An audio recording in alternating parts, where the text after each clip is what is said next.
ഹാഷ്മി, ഇതിൽ ഞങ്ങൾ ഈ പദ്ധതി തുടരുമെന്ന് പറഞ്ഞിട്ടില്ലല്ലോ.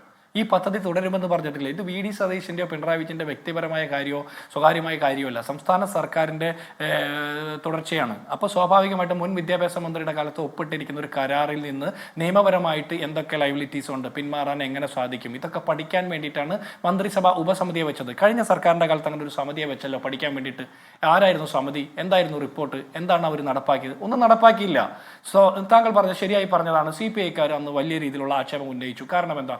ക്യാബിനറ്റിനെ അറിയിക്കാതെ, സ്വന്തം മുന്നണിയെ അറിയിക്കാതെ, സ്വന്തം പാർട്ടിയുടെ അഖിലേന്ത്യാ ജനറൽ സെക്രട്ടറി MA ബേബി പോലും അറിയാതെ പാർട്ടി സഖാക്കന്മാരെ മറച്ചു വെച്ച് ഒളിച്ചു ഒപ്പിട്ട ഒരു കാര്യമാണ് അല്ലേ? MOU ഒപ്പിട്ടതിന്റെ പിറ്റേ ദിവസം ചിന്താവാരിയിലൂടെ ലേഖനം വരെ വരുന്ന കണ്ടു. ഞാൻ ചോദിക്കട്ടെ, അന്നത്തെ വിദ്യാഭ്യാസ മന്ത്രി പറഞ്ഞത് എന്താ? NEP-യെ കുറിച്ചിട്ടുള്ള എൻ്റെ ആക്ഷേപമൊക്കെ മാറി, അത് കാലത്തിനനുസരിച്ചിട്ട് മാറി ചിന്തിക്കണമെന്നൊക്കെയാണ് അവർ പറഞ്ഞത് അല്ലേ? അപ്പൊ ആ സാഹചര്യവും ഈ സാഹചര്യവും വ്യത്യസ്തമാണ്. അവരന്ന് ഒപ്പുവെച്ച പദ്ധതി ഇനി തുടരണമോ തുടരണ്ടയോ, അതിന്റെ നിയമപരമായിട്ടുള്ള ലൈബിലിറ്റീസ് എന്തൊക്കെയാണ്, എങ്ങനെയാണ് അതിൽ നിന്ന് ഒഴിവാക്കാൻ പറ്റുക, എന്തൊക്കെയാണ് സാഹചര്യങ്ങൾ, ഇതെല്ലാം പരിശോധിക്കാൻ വേണ്ടിയിട്ടാണ് ഇപ്പോൾ മന്ത്രിസഭ ഉപസമിതിയെ വെച്ചിരിക്കുന്നത്.